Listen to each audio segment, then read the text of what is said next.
เดี๋ยวนี้ข้าพเจ้าอยู่โรงเรียนขายซานเมืองโยซีนครซานหมิงแขวงฟูเจียนจีนแต่บูฮานมาแล้วบ่นี้ก็เป็นศูนย์ถ่ายทอดแนวคิดจูซีบ่เพียงแต่เป็นนักคิดที่ดีเลิศเท่านั้นยังเป็นผู้บริหารผู้หนึ่งในระยะเป็นขุนนางเป็นเวลา7ปีเพิ่นได้ออกแรงสุดขีดเพื่อให้สิ่งที่เป็นประโยชน์ต่อประชาชน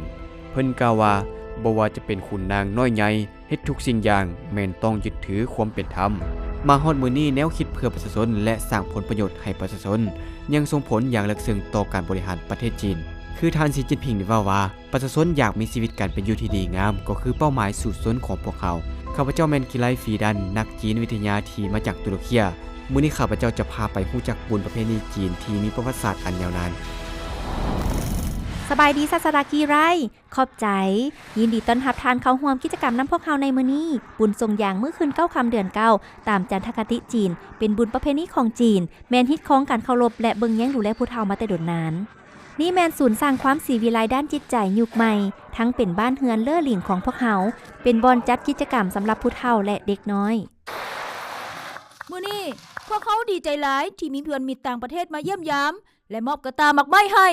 ทุกคนจงตบมือแสดงความขอบใจเด้อศูนย์ของพวกเขากว้างเนื้อที่ 2,000 ตารางเมตรและเปิดบริการโดยบ่ได้เสียค่าประชาชนจากบริเวณอ้อมแอมสามารถมาใช้บริการได้หมด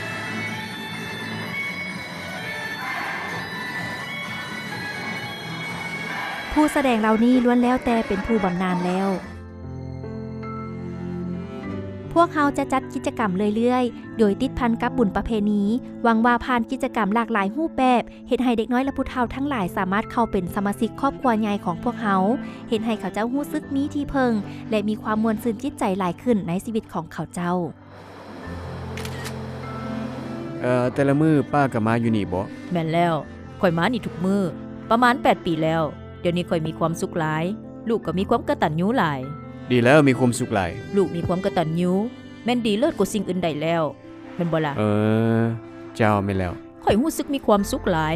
มีบ่อนนี้ให้พักพรย้อนใจข่อยมาทุกมื้อห้องเพลงและเต้นล้ำทุกมื้อมีเวียกหลายกว่าผู้ไปการอีกแบบนี้คักหลายป้าถ้ามีโอกาสก็พาแม่มาลิ้นที่นี่เด้อสิพาไปยามได้ดีเลยโดยขอบใจหลายๆป้าศาสตร์ถือเอาประชาชนเป็นกกอำนาจรัฐสร้างขึ้นก็เพื่อรับใช้ประชาชนจากการค้นคว้าวัฒนธรรมอันดั้งเดิมของจีนข้าพเจ้าได้รับรู้ถึงแนวคิดถือเอาประชาชนเป็นกกได้ฝังรากลึกอยู่ในอารยธรรมจีนมาโดยตลอดอยู่จีนในปัจจุบันสติปัญญาวัฒนธรรมอันดั้งเดิมเหล่านี้ยังคงเสริมขยายบทบาทอยู่ซึ่งปรากฏออกด้วยรูปการประดิษฐ์สร้างต่างๆล้วนแต่ได้เน้นหนักการถือเอาผลประโยชน์ของประชาชนเป็นสิ่งที่สำคัญที่สุด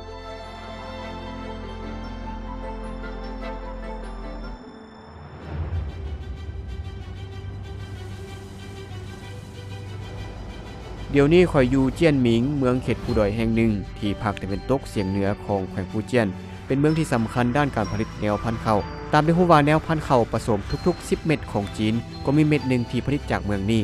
มื้อนี้ข้าพเจ้าจะลมเลียงแนวพันธุ์ข้าวกับชาวเกษตรกรใหม่ของเมืองนี้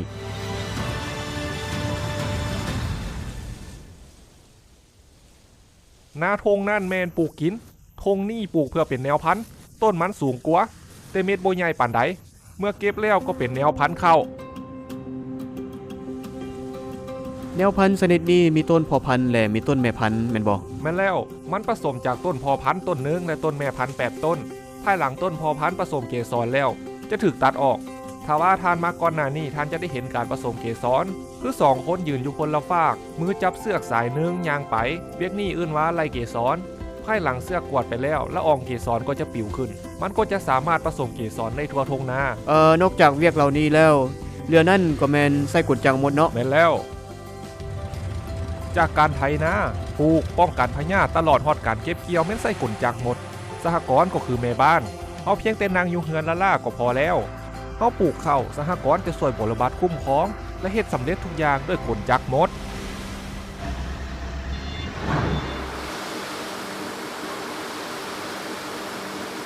เท่าหูหลงปีนี้อายุ32ปีแมนชาวเกษตรกรใหม่ผู้มีประสบการณ์หลายสมควรที่ข้าพเจ้าได้พบอยู่ที่นี่แล้วมีอาชีพที่ข้าพเจ้าบ่เคยได้ยินผ่านมาก็คือตัวแทนซื้อขายแนวพันธุ์ค่อยต้องไปรับใบสั่งซื้อจากบริษัทให้คักแน่ แล้วติดต่อเซากสิกรตกลงราคากับเขาเจ้าจากการปลูกเก็บเกี่ยวจนฮอดการใช้แยกแนวพันธุ์คอยต้องติดตามเพื่อประกันทุกขั้นตอน แนวพันธุ์ทรงมาฮอดนี่แล้วพวกเจ้าก็จะคัดแยกประเภทแม่นบ่ แม่นแล้วพวกเขาจะคัดแยกเพราะต้องจำแนกแนวพันธุ์ดีหรือบ่ดี นี่เป็นสิ่งที่มีเฉพาะอยู่เมืองเจี้ยนหนิงเท่านั้นถ้าศาสตราจารย์หากว่าท่านจะเสี่ยงเอาใบยั่งยืนนี่ก็คงจะบ่ได้นี่แม่นใบยั่งยืนตัวแทนซื้อขายแนวพันธุ์ต้องผ่านการสอบเสียงทุกๆ3 ปี มันก็บ่แม่นเรื่องง่ายได้เนาะ เจ้า เซากสิกรที่ร่วมมือกับพวกท่านมีหลายเท่าใด มีประมาณ 5-6,000 ครอบครัวต่อปี อ๋อถือว่าหลายสมควรแล้ว เป็นอย่างเมืองเจี้ยนหนิงจึงกลายเป็นเมืองสำคัญด้านการผลิตแนวพันธุ์สาเหตุต้นตอก็คืออุณหภูมิระหว่างกลางเว้นและกลางคืนที่แตกต่างกันหลายชาวกสิกรรมเจี้ยนหนิงได้ผลิตแนวพันธุ์เกือบ30 ปีแล้วเป็นผู้เชี่ยวชาญด้านดินนา แม่นสืบทอดมาจากหลายแสนคนเนาะ ด้านหนึ่งเป็นการสืบทอดจากพ่อหาลูกอีกด้านหนึ่งแม่นดังที่ทานสีจิ้นผิงเว้าคนจีนต้องจับถ้วยเข่าไว้ในมือของตนเองให้แน่นแต่ละปีพวกเขาต้องใช้เวลา 3-5 เดือนอยู่ในนาทดลอง แล้วอันนี้แม่นแนวพันธุ์หยัง ประชาชนจีนมีความเฮียกฮ้องต่อคุณภาพข้าวและคุณภาพชีวิตนับมือนับสูงขึ้น พวกเขาก็อยากปรับปรุงแนวพันธุ์นี้ให้ดีขึ้นให้ได้ข้าวมีคุณภาพดีกว่าเก่าและแซ่บกว่าเก่าแนวพันธุ์นี้เป็นแนวพันธุ์ใหม่พวกเขายังบ่ทันได้ตั้งชื่อเถื่อ เมื่อกี้ท่านบอกว่าแนวพันธุ์ข้าวมีหลายห้อยชนิดแล้วชนิดใดดีที่สุด ตามข้อเห็นว่าแมนชนิดนี้ชื่อว่าเย่โย938แต่ละปีแนวพันธุ์ชนิดนี้ผลิตอยู่เมืองเจียงหนิงของเขาแล้วส่งออกขายสู่ต่างประเทศเช่นฟิลิปปินส์ปากีสถานเมียนมาและเวียดนามนี่แม่นแนวพันธุ์ที่จีนส่งออกหลายที่สุดในปัจจุบันขอเพียงแต่แมนบอลที่ปลูกข้าวพันธุ์ผสมของจีนได้ก็ต้องมีแนวพันธุ์ชนิดนี้นี่มันนาทดลองของคอยอยู่ใกล้กับสางเก็บเมียนเวลาพวกเขาเป็นนาก็สะดวกการที่สามารถแก้ไขปัญหาความมั่นคงด้านเสบียงอาหารให้แก่ประชาชนจีนก็คือประชาชนโลกเป็นเรื่องที่เป็นประโยชน์หลายเว้าได้ว่าแม่นรับใส่มวลมนุษย์เลยเนาะอยู่เบื้องหลังของแนวพันธุ์เม็ดหนึ่งแม่นทางเลือกของชาวเกษตรกรมืออาชีพแบบใหม่ของจีนแม่นกำลังอันตั้งหน้าแห่งการรักษาความมั่นคงด้านเสบียงอาหารของโลกยังเป็นคำตอบอันนักแน่นต่อคำถามที่ว่าไผจะมาเลี้ยงประเทศจีน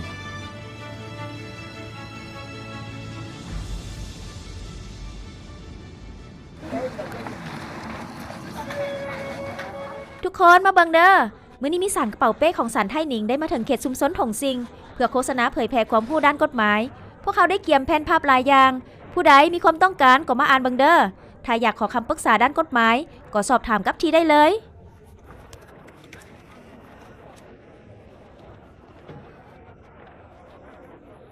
เมื่อนี้ข้าพเจ้าพอดีได้พบเห็นกิจกรรมโฆษณาเผยแพร่ความรู้ด้านกฎหมายอยู่ชนบทของจีนผู้พิพากษาให้รู้ว่านี่แม่นสภาพการเฮ็ดเวียกปกติของเขาเจ้ากระเป๋านี้พิเศษหลายอยู่ด้านหลังกระเป๋าได้เขียนว่าผู้พิพากษาเป้กระเป๋านี่แม่นผู้พิพากษาแบบใดอยู่ในกระเป๋ามีหยังแดพวกเฮามาซอกรู้คำตอบนํกันเลยสบายดีท่านผู้พิพากษา เจ้าสบายดี อันกระเป๋านี้มีความหมายพิเศษหยังบ่ สารกระเป๋าเป้นี่แม่นเพื่ออำนวยความสะดวกในการโฆษณาเผยแพร่ความรู้ด้านกฎหมายให้ประชาชนอยู่เขตคุ้มครองของพวกเฮาส่วนกระเป๋าเป้นี่มีเครื่องใช้จำเป็นจำนวนหนึ่งสำหรับพวกเฮาลงพื้นฐานสัญจรตัดสินคดีอยู่ชนบทตัวอย่างว่าคอมพิวเตอร์เคลื่อนที่เครื่องพิมพ์หน่วยหนึ่ง โอ้ และค้อนตีพิพากษาสิ่งจำเป็นใช้ในเวลาเปิดศาล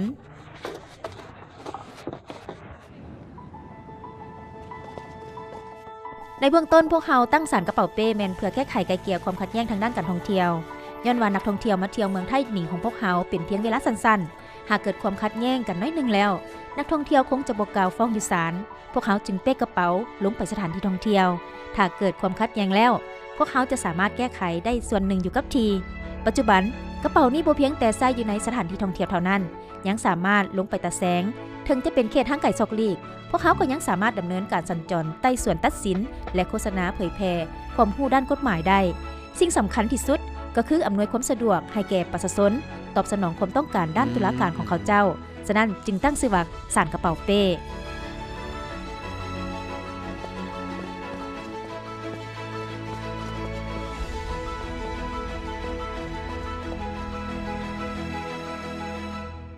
สบายดีผู้พิพากษาทั้งส ส อง วัสดีหัวหน้าฟ้าน มาทางนี้ค่อยๆเด้ระวังเด้อ บ่เป็นหยัง ลำบากพวกทานละเด้อ อ๋อ ย้อนว่าเฮาติดต่อคู่กรณีบ่ได้โทรก็บ่รับสายเลยนี่ก็คือดินตอนที่บ้านเฮาให้เขาเซา เบิ่งคือว่าปลูกเป็นบริเวณกว้างขนาดเนาะเดี๋ยวนี้ คาดเดาว่าต้นอบเสยออกดอกจากต้น น่า แล้ว จะหลายกว่า 10,000 ต้นได้ หลายกว่าหมื่นต้นพุ่นหว่าต้นมันอายุจักปีแล้ว 10 กว่าปีแล้วปลูกมาแต่ปี 2014 กรณีแบบฝ่ายจำเลยนี้อยากให้เราสืบต่อปฏิบัติตามข้อผูกพันและจ่ายค่าเช่าอาจจะเป็นเรื่องยากเพราะว่าสภาพตลาดการซื้อขายต้นอบเสยบ่ค่อยดีแล้วเองก็บ่ได้ผลกำไรจากการปลูกต้นอบเสยถ้าว่าเฮาตัดสินคดียังไงได้น่าจะได้รับผลบ่ดีปานใดพวกเขาจะจัดการไกลเกลี่ยให้ทั้งสองฝ่ายเพื่อตกลงกันว่ากรรมสิทธิ์ของต้นอบเสยจะเป็นของฝ่ายใดกำหนดเวลาขาดตัวให้ฝ่ายจำเลยจ่ายค่าเช่าที่ดินให้ทางบ้านครบจำนวนให้ทั้งสองฝ่ายปรึกษาหารือกันว่าจะฟื้นฟูการผลิตด้วยรูปการใดเพื่อนำไส้ที่ดินปลูกฝังให้ได้ประสิทธิผลขึ้นใหม่ ผู้พิพากษามาผู้พิพากษาเป้กระเป๋าฟังแล้วคือเป็นเวียกสบายเนาะแต่ที่จริงแล้วตามที่ค่อยเห็นว่ามันก็เป็นเวียกที่ลำบากหลายอยู่ได้ แม่นแล้วผู้พิพากษาพวกเขาบ่ดำเนินคดีอยู่ในห้องศาลเพียงอย่างเดียวส่วนหลายแม้นลงไปให้นางหัวสวนเพื่อแก้ไขคดีต่างๆในเดือนพฤษภาคมปี 2019 พวกเขาได้สั่งตั้งศาลกระเป๋าเป้ส่วนค่อยเองก็ได้กลายเป็นผู้พิพากษาอย่างเป็นทางการในปีนั้นถือว่าค่อยก็ได้เติบใหญ่ไปพร้อมกับศาลกระเป๋าเป้ อ๋อขอบใจท่านที่สุดเด้อเวียกของท่านนี่ลำบากหลายเป็นหน้าที่เคารพที่สุดเลย ยินดี ขอบใจหลายๆเด้อ ใจเจ้า โดยแล้วพบกัน บ๊ายบาย ใหม่เด้อความศักดิ์สิทธิ์ของศาลบ่ได้ขึ้นกับรูปการและความศักดิ์สิทธิ์ของผู้พิพากษาก็บ่ได้อยู่นำโต๊ะพิพากษาปัจจุบันรูปการเฮ็ดเวียกแบบผู้พิพากษาเปกระเป๋าจากเมืองไทหมิงแขวงฟูเจียนได้ขยายไปถึงหลายแห่งของจีนส่งสารไปถึงบอนที่มีความต้องการส่งความยุติธรรมและความเป็นธรรมเข้าถึงประชาชนอย่างแท้จริง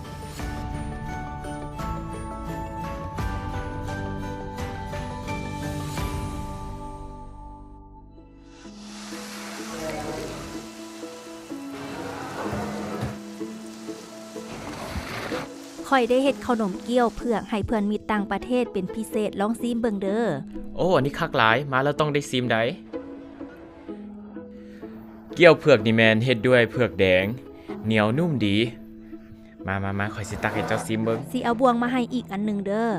เมืองซาเซียนมีอาหารพื้นเมืองแบบนี้200กว่าชนิดแม่นบ่ แม่นแล้วอาหารพื้นเมืองซาเชียนที่เป็นเอกลักษณ์เฉพาะถิ่นที่สุดก็คือ บันแซว มีแห้ง เกี๊ยวหนึ่งและหม้อดิน ท่านแม่นนักถ่ายทำวิดีโอขึ้นออนไลน์ผู้ที่โฆษณาอาหารพื้นเมืองของซาเซียนแม่นบ่ เจ้าแม่นแล้วเบิ่งแม่บ้านพวกเขาถึกเอิ้นว่าบ้านที่หนึ่งด้านอาหารพื้นเมืองซาเชียนค่อยเป็นเลขาหน่วยพักบ้านมาแต่ปี 2021 โฆษณาด้วยรูปแบบผสมผสานทั้งออนไลน์และออฟไลน์ พวกเขาแสดงสภาพการดำรงชีวิตของชนบทเทิงอินเทอร์เน็ตในยุคปัจจุบัน รวมทั้งโฆษณาวัฒนธรรมด้านอาหารพื้นฐานซาเชียนของพวกเขา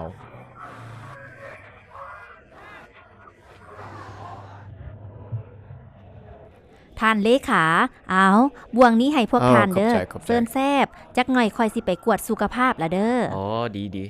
ห้องหมอเมืองซาเชียนของพวกเขาได้ให้สิทธิพิเศษแก่เจ้าของห้านอาหารพื้นเมือง ในการต โอ้ รวจ แม่น สุข วะ ภาพโดยบ่เสียค่า ขอไปเบิ่งแหน่ได้บ่ บ่มีปัญหา เจ้า จักหน่อยไปน้ำข้าเจ้าได้เลย เอาซิมเกี๊ยวเผือกใส่สิ้นงัว ดี เอ ดีเพื่อแก้ไขปัญหาที่ประชาชนเข้าถึงการบริการปิ้นปัวมีความยุ่งยาก และค่าปิ้นปัวแพง เริ่มแต่ปี 2012 นครสันหมิง ได้กลายเป็นผู้นำหน้าปฏิรูปโครงการประกอบด้านการรักษาสุขภาพ ผ่านการค้นคว้าอย่างบ่หยุดยั้งมาเป็นเวลา 10 กว่าปี ปัจจุบันการปฏิรูปโครงการด้านการรักษาสุขภาพของนครสันหมิง ได้จากการปิ้นปัวพยาธิไหดีก้าวเข้าสู่ระยะใหม่ ก็คือป้องกันพยาธิควรเข้าใจการปฏิรูปของเขตสาธารณสุขรอบนี้แนวใดฉะนั้นข้าพเจ้าได้ไปหาทานหลีเซียวเว้ยท่านหมอโคโฮโมเมืองซาเซียน ปัจจุบันค่าบิดปัวของคนเจ็บที่ต้องฟอกเลือดแม่นลดลงแล้ว ภายหลังนครสานหมิงปฏิบัติตามรูปโครงการด้านรักษาสุขภาพแล้ว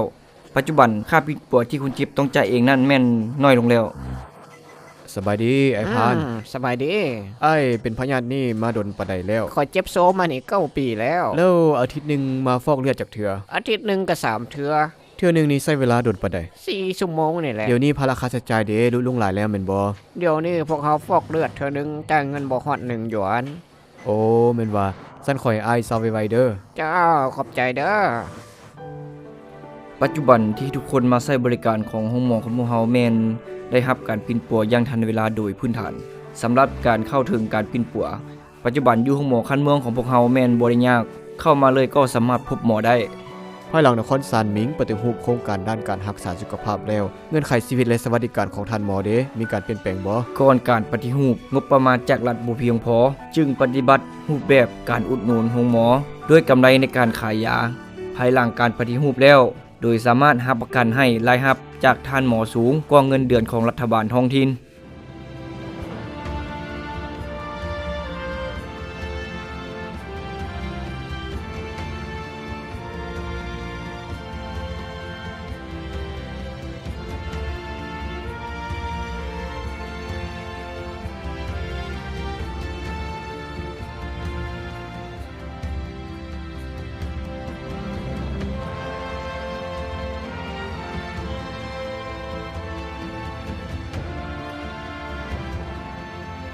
เมื่อคันฮักฐานเข้มแข็งแล้วประเทศชาติก็จะเข้มแข็งคันฮักฐานมีเสถียรภาพประเทศชาติก็จะมีเสถียรภาพประชาชนจีนในทุกมือนี้พวมจัดเอาความปรารถนาของสังคมสติปัญญาของประชาชน